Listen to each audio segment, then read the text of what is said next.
Okay, let's get started. So first, do you have any questions about the midterm? Not really. No, I don't. He hasn't posted the solutions, right? Not, I don't think so. No. Then yeah, no, not really. Okay. Someone's asking about question 5 on Wednesday. Mhm. So let me go over that in this video. Um, Is that just the matrix one with like the yeah. inverse or like So the transpose? that was the one where you had like T of A is equal to A minus A transpose. Ah, Yeah. So I think what we ended up doing was we wrote this transformation with respect to the standard basis, and it looks like this.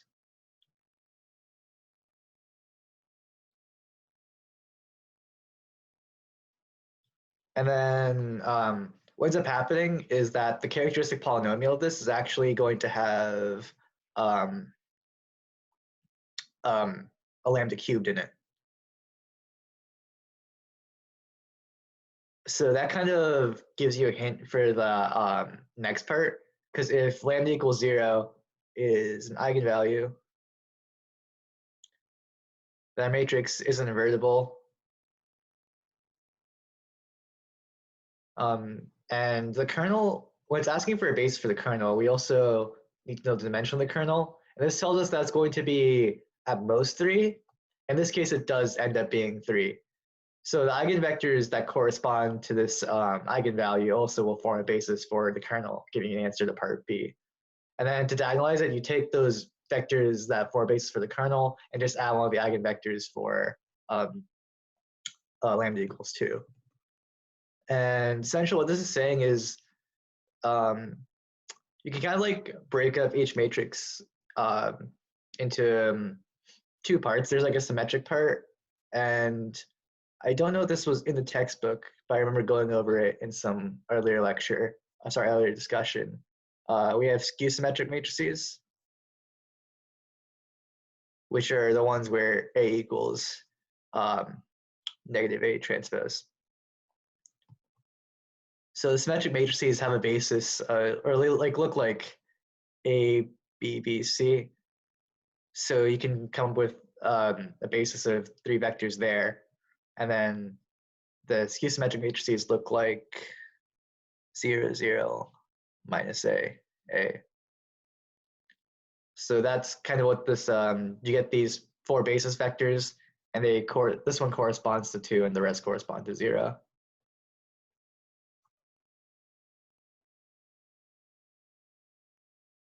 Let's go on to 7.1.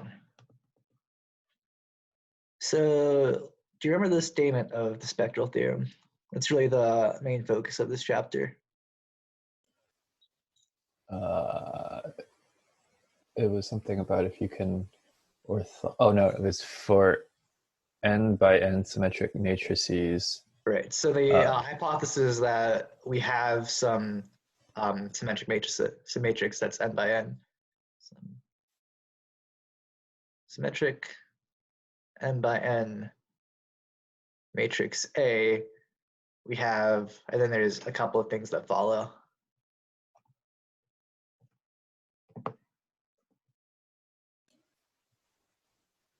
are you asking or like? Yeah. Do you Oh, remember we get from that? some of them. I think it was like you can orthogonally diagonalize it. This is like one of them, Yeah. and then n real eigenvalues. Is that going to be n distinct eigenvalues or No, it doesn't have to be distinct. right? So n real eigenvalues counting multiplicity.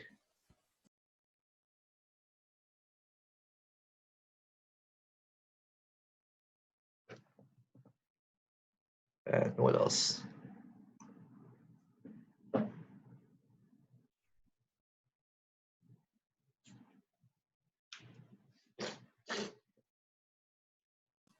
So if it's diagonalizable, what does that say about the eigenspaces? Oh, like geometric multiplicity equals algebraic multiplicity. Yeah.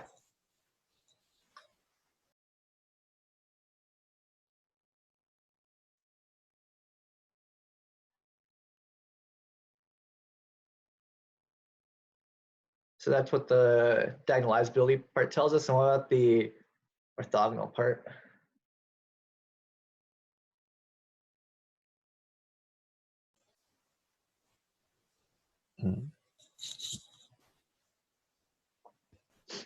Like orthogonal columns or something? So the basis, so the eigenvectors we have will all be orthogonal, right? Mhm. What does that say about the eigenvectors corresponding to different eigenspaces? Oh, they're linearly independent? Right, so in the usual case, we have linear independence of different eigenvectors from different eigenspaces. But now with this orthogonally diagonalizable condition, that actually means that they're not just linearly independent, they're also orthogonal. Oh, okay.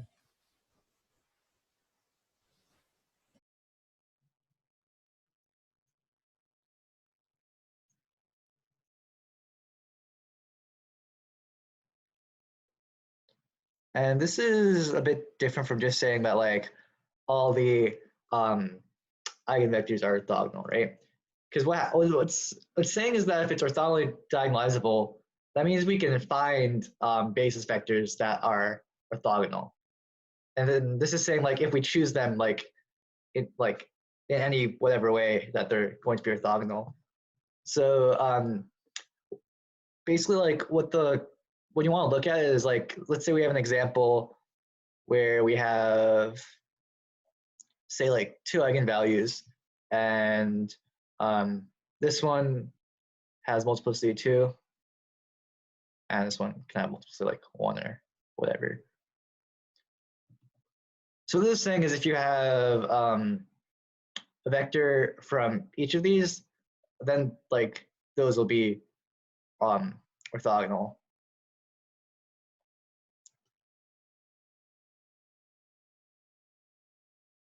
Inside this eigenspace for lambda equals 2, it's going to look like some plane, right? And then you can think of the other eigenspaces being like a line orthogonal to this plane.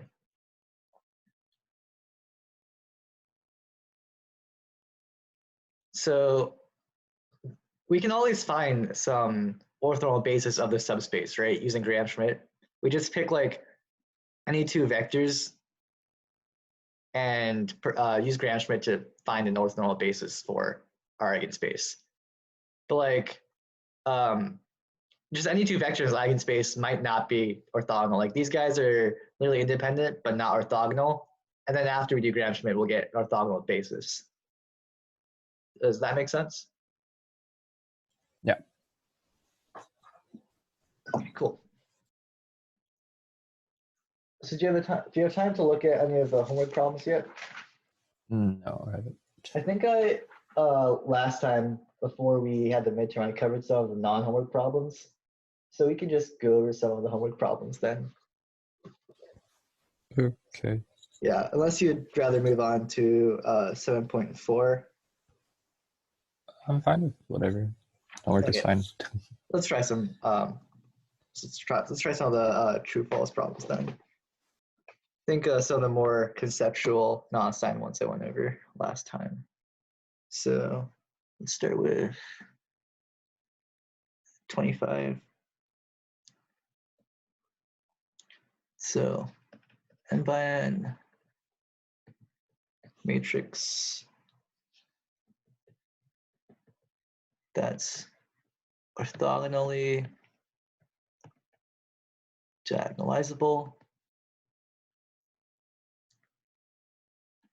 must be symmetric. B A transpose equals A and U dot V, oops, AU is equal to 3U, AV is equal to 4V, then U dot V is 0, C and n by n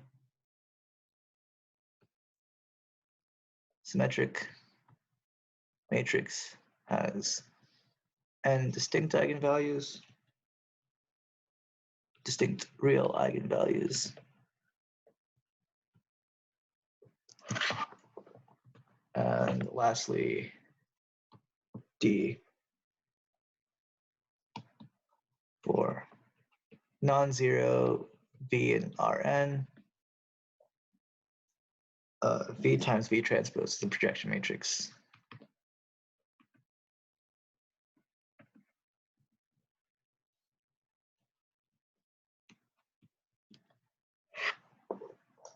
So take a little bit to think about those.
For part D, is it saying just like a single vector? Yeah, it's like one vector. Okay.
Are we ready to go over it? Yeah. All right. So, first one, if it's orthogonally if it's orthogonally diagonalizable, it's symmetric. Is that true or false? True. Yeah. So the spectral theorem starts with if A is a symmetric matrix, then whatever. But we also have another theorem before that one that is the converse, that if it's orthogonally diagonalizable, it has to be symmetric. So that was theorem 2. About the second one. Also true. Yeah, so like I said earlier, these guys are from different eigenspaces, so they're orthogonal.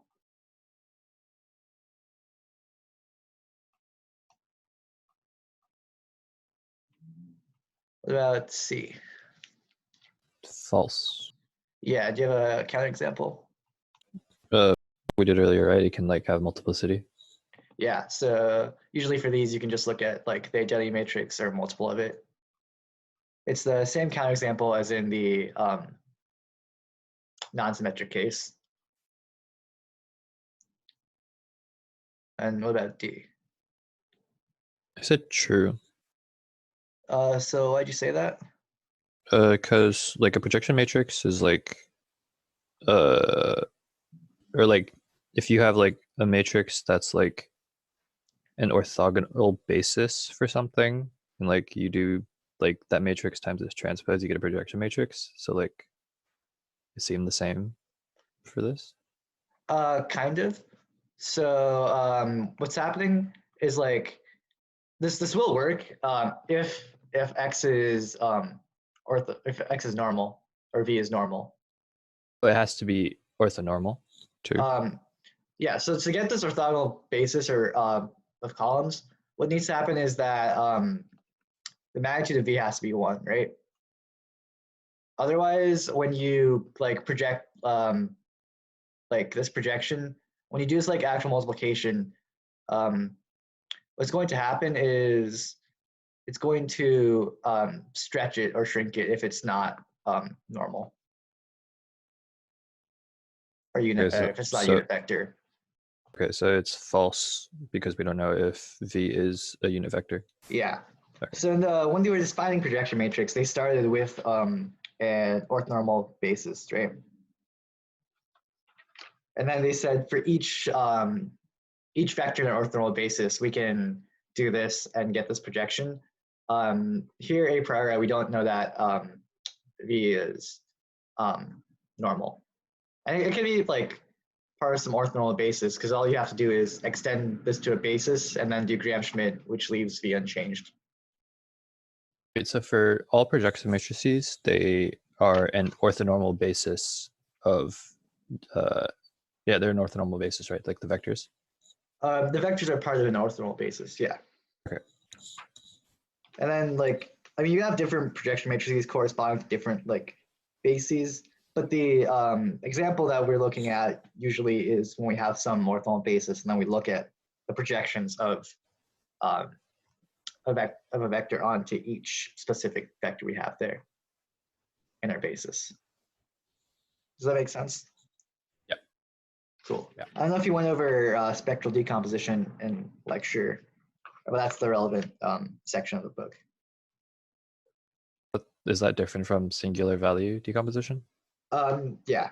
I mean, it's like, it looks really, really similar. It just, this is what happens in the actual symmetric matrix case. So like SVD is kind of more general and covers like all matrices. This one covers only ones where you can orthogonally diagonalize them. But you're still taking like this scalar and multiplying this Q1 U transpose plus dot dot dot.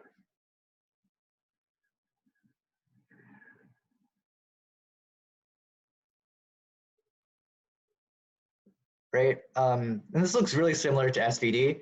It's just that this is kind of too restricting of decomposition for all matrices. For specific matrices, we can write this where each UI is an eigenvector. But in general, like we have matrices where we don't even have an eigenvectors, right?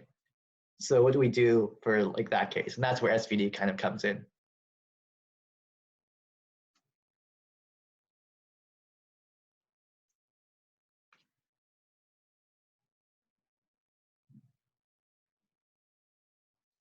So let's try the next one as well.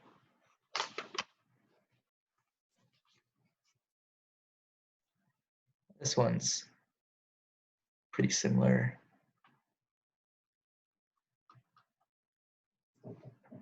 There exist symmetric matrices which are not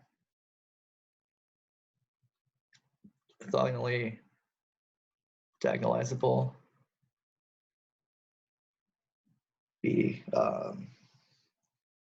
B is equal to PDP transpose, where P transpose is equal to P inverse, and D is diagonal, then B is symmetric.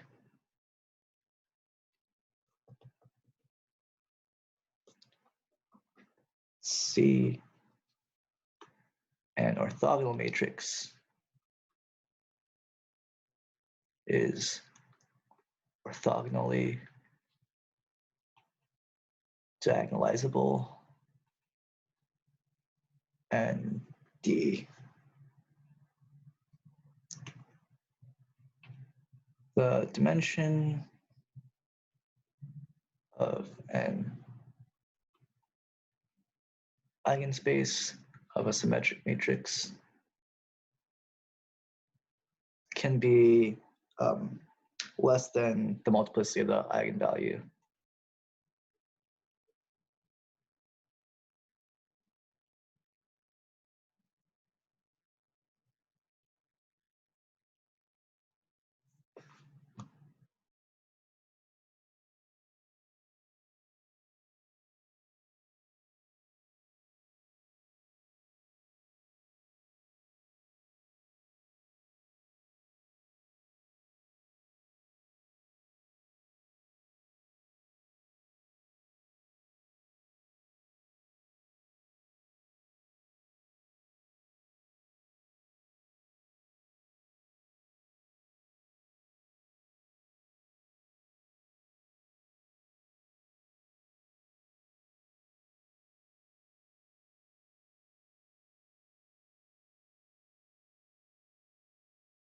The first one is false, right? Yeah. So for the first one, by theorem 2, Mhm. it's going to be false.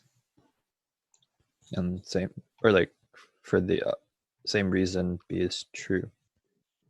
B says that, yeah. So this is what means to be orthogonally diagonalizable when you have this form with P transpose equal to P inverse. And theorem 2 says that's being symmetric is the exact same as being orthogonally diagonalizable. So that tells you the answer to both these straight away.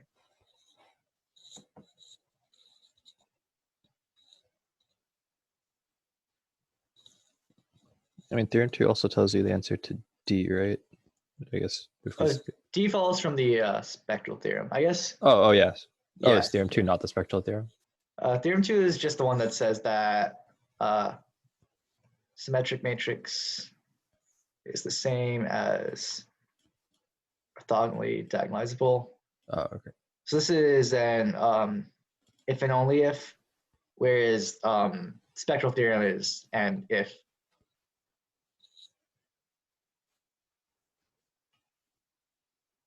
But yeah, okay. because spectral theorem, this is false. It's not going to happen.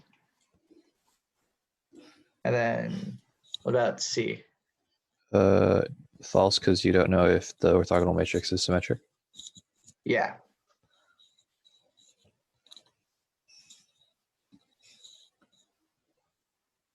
And remember, like earlier, I was talking about how orthogonal matrices are kind of reflections and rotations.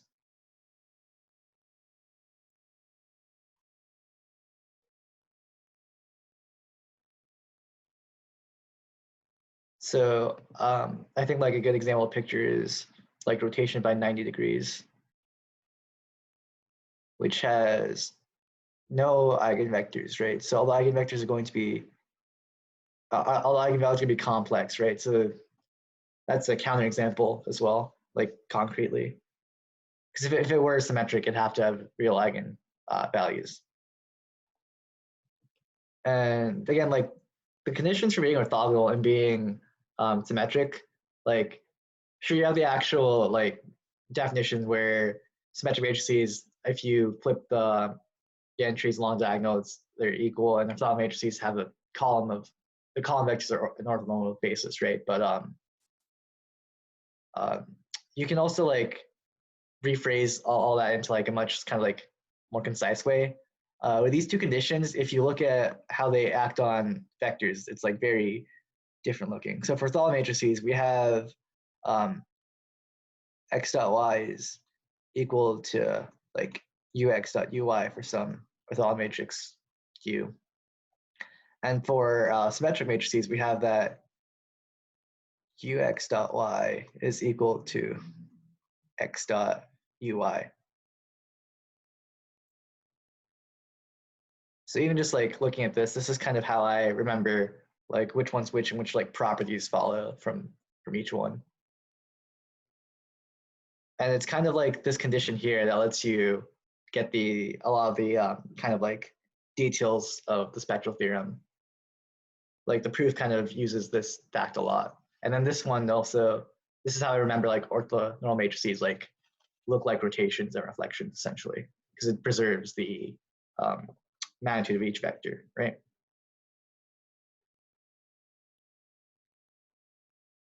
Do we take a look at 36 last time? I don't know if we had time to start that one. I wasn't here for the last one, so I'm not sure. I think this was on Monday, but it was the one where we had b is n by n such that b equals b squared equals b. So this is called a projection matrix as well.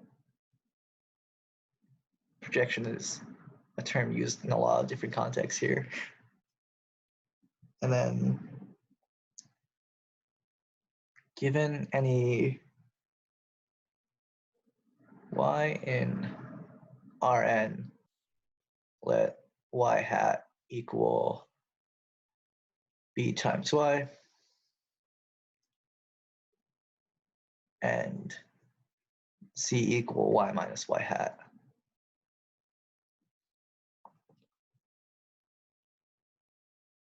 So first,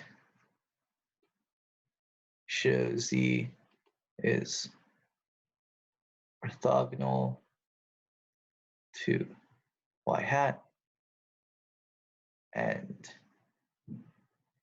b. Let's substitute a first, and I'll write down b.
Do you have an idea for how we might show this? I assume you'd show somehow that z dot y hat is equal to 0. Yeah, so we have z dot y hat. And then what's the next step?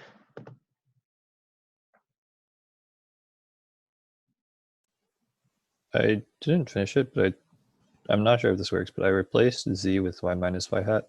Yeah.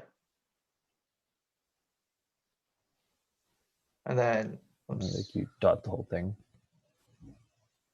with by, with, right? Oh, okay. I wasn't. Yeah, I thought it was y hat, but You can leave it as y hat, but at some point you'll need to actually put the substitution for how we defined y hat in there. But yeah. okay. So then you expanded this, right? Yeah, and then the left side was 0, and then I wasn't sure what to do about the right side. So we have minus y hat dot y hat, and now we can replace y hat with by. Can we say that the left side is 0 immediately though? Oh, wait, Or why? no? Isn't aren't y and y hat orthogonal to each other? Are they? So Because you project, it's the orthogonal projection, right? So, oh wait, no, never mind. It doesn't have to be. no. So like what's okay. happening like is the orthogonal projection refers to the components being orthogonal, right? The thing on the bottom, not the. Okay, yeah. Yeah. So like this is why then we have z being the vector coming out of the plane, and then y hat being the vector in this plane. So this y hat and z are orthogonal to each other, but the original y isn't necessarily. Mhm. So we have by dot by, right? The first one should be a by, right? Not by hat for the left. Yeah, I think you're right. Let me.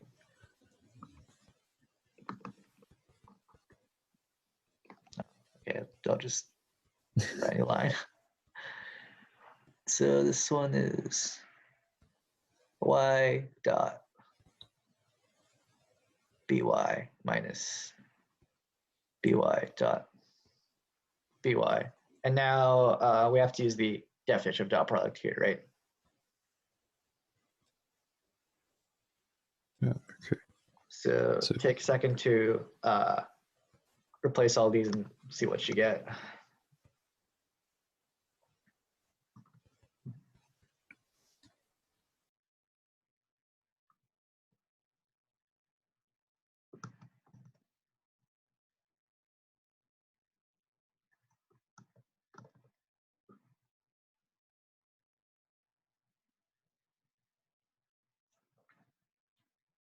I think it's actually a bit easier if we write the left side as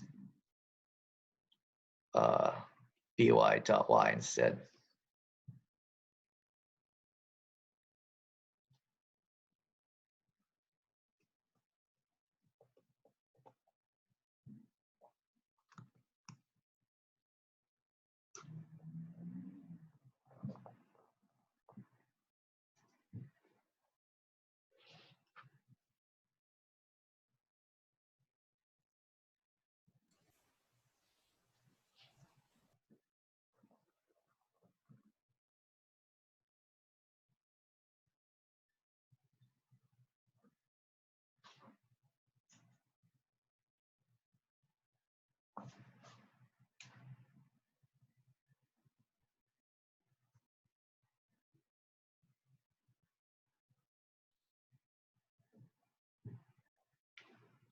So did you end up getting something a little bit nicer?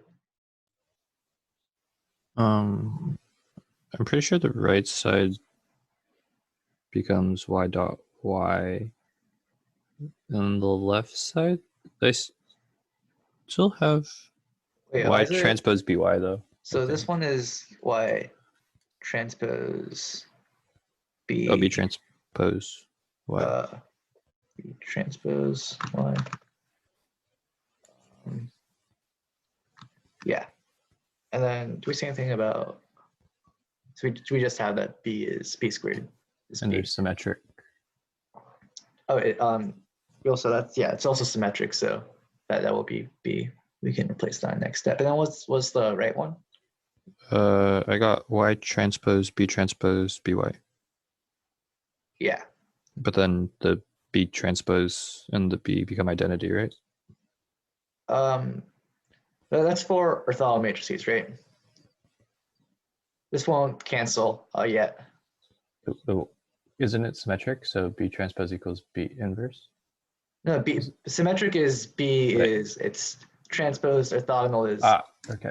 B inverse that's transpose. Yeah. Oh, orthogonal. Okay. It's confusing. Yeah, I think these equations are like easy to mix up, which is why, like I said earlier, I can't think about like how they affect vectors rather than like the actual equations. Although symmetric is like the term, the name actually kind of helps you figure out the equation, but still. So then let's simplify this a bit. What can we replace this B transpose B with?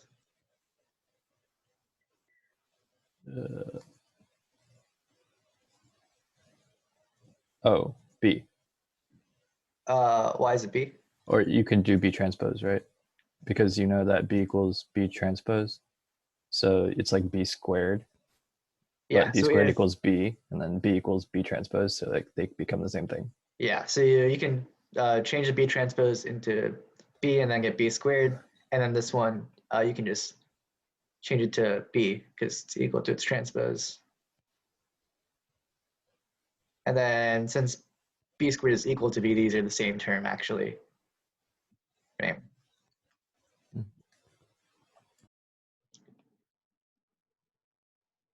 Now what was part B? So let W equal the column space of B.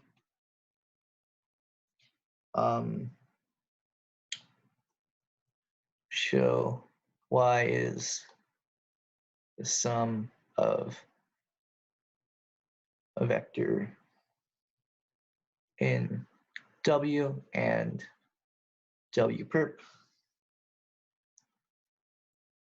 Why does this prove that BY is the orthogonal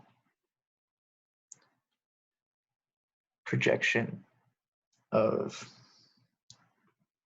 Y onto call space of B?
To make progress? For the first part, I think so. So you know that Z is equal to Y minus Y hat. So Y is equal to Z plus Y hat. And we know from the first part that they're orthogonal to each other. So that shows that they're in like perpendicular Right, so spaces. Y hat is in call B by definition, and we show that this guy is in call B perp from part A. So what does that mean in terms of orthogonal projections?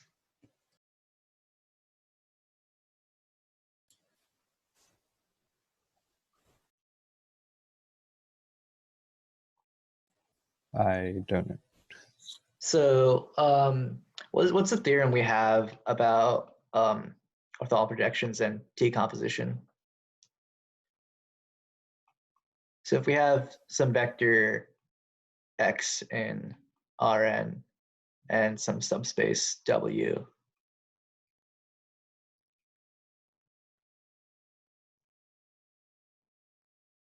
Like X can be written as something in W and something perpendicular to W. right? So I'm reusing letters here, but it's fine. And what's true about this decomposition, this sum here? What can you say about this y and z? Unique. Yeah.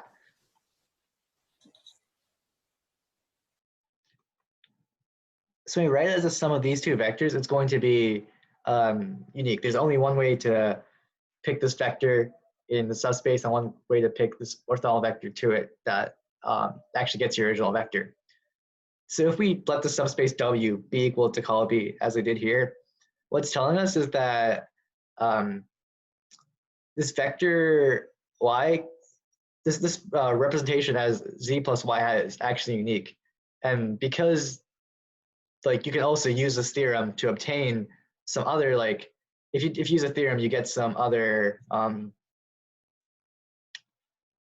you get like y is equal to the projection onto W of y plus some other, z prime.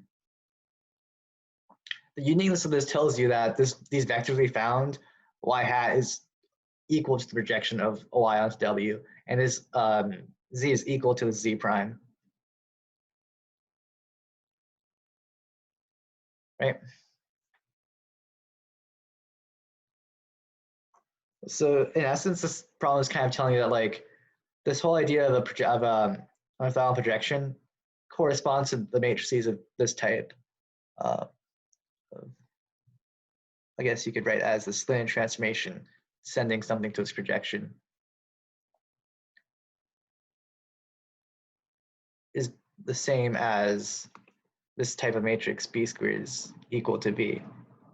That's why the term projection kind of comes up like several times, different places. They're all really different ways to rephrase the same concept, either in terms of linear transformation, in terms of bases, in terms of what this matrix might look like, right? Any questions about that? So it's because the decomposition is unique, we know that since the decomposition and the matrix do the same thing, that's why the matrix is the orthogonal projection. Yeah. So because we can, using the theorem, we get this actual projection, right? And then because the actual projection is unique, this other sum that we found actually corresponds to our projection. So this b y hat is equal to b times y. It's the same as this actual projection of w of y onto w, where you take the orthonormal basis of w, you take the dot products, and so on and so forth to actually find that value. That corresponds exactly with this by for some b. Okay. And in fact, like, yeah, B's columns vectors will give you a basis for your subspace and your subspace column space of B. And if you get an orthonormal basis, then you can compute this the same way using Gram-Schmidt. Or if you have that basis, then you can also, just do this directly.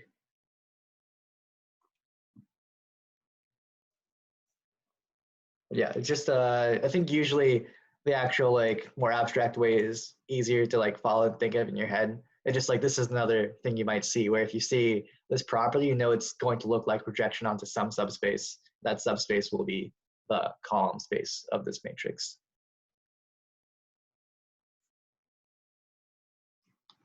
Cool. Don't think we have too much time, so I don't want to start any problems from chapter 7.4. But I want to do that conceptually. Yeah, I guess I'll just like briefly say this.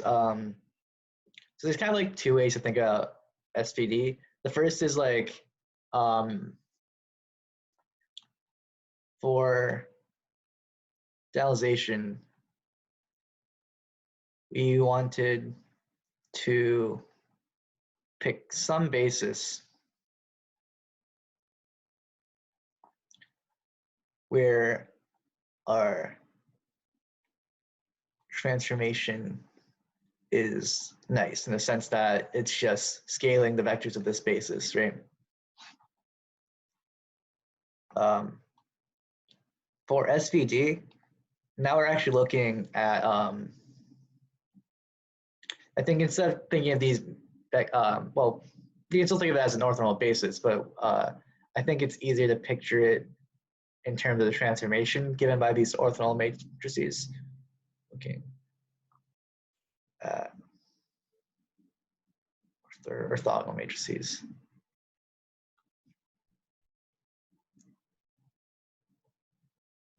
UV such that A is U, and then sigma is kind of diagonal matrix, right?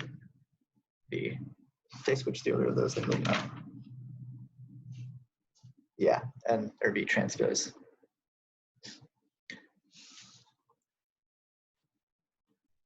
So essentially what we're trying to do is we're trying to find some rotations, right? And it's kind of hard to picture this in the high dimensional case, but like the n by n case, like we're looking for some rotation, right?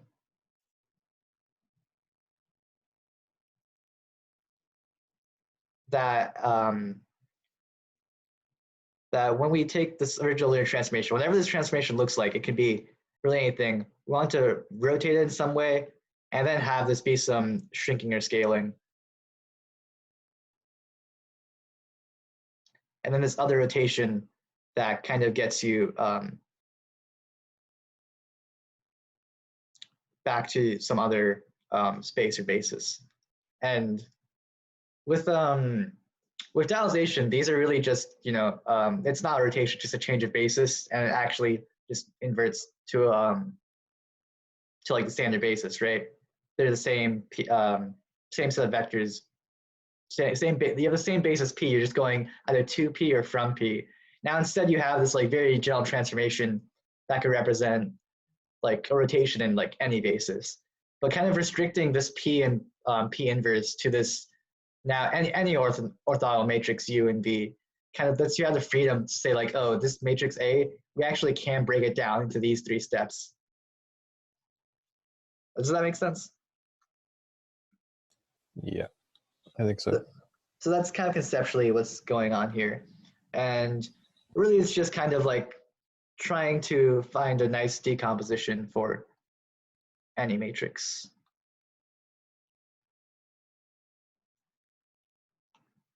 Like geometric, that's what's going on, but like algebraically, it's the same concept where we're relaxing the conditions of our decomposition or factorization to be able to actually find it for whatever matrix we might have, not just something that's symmetric or something that happens to have enough eigenvalues or eigenvectors. And the key fact that we're going to look at is, well, we know how to do it for symmetric matrices. Those are straightforward. So given any matrix A, we know that A transpose A is symmetric. So we're going to apply this process to A transpose A and see if that tells us anything about A.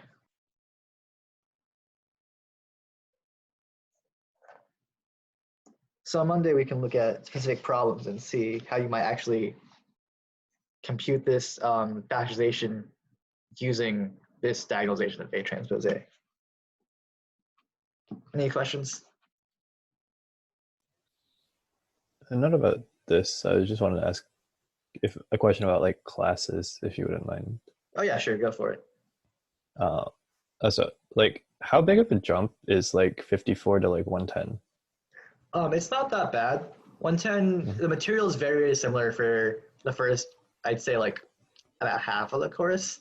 And Mhm. the other materials, like, it's not completely new because it still kind of relates to what we're doing. The key thing is it's just like a lot more proofs, right? Mhm. So you, what major are you? Right. Now it's statistics, but I'm like confused again. So Yeah, yeah. is Math 55 a lower division requirement for statistics or no? No, it's not. Okay, so I think if you haven't done like a class that's mostly proof based before, it can Mm. be a little bit tricky to like understand some of the more difficult proofs or to come up with proofs on midterms and exams. Um, Mhm. but like as long as you take class seriously and like work at it, it's not too hard. 55 And is like more proofs stuff. 55 is like, yeah, it's pretty much just only teaching you proofs and some discrete math. You can get by without it. It's just at some point you have to learn how to write good proofs, and either Mhm. you like learn it in like a simpler class and focus on the proofs, or you also like take a harder class and learn how to do nice proofs as well as learning new material. No, okay. Yeah, Yeah, thanks. yeah, totally.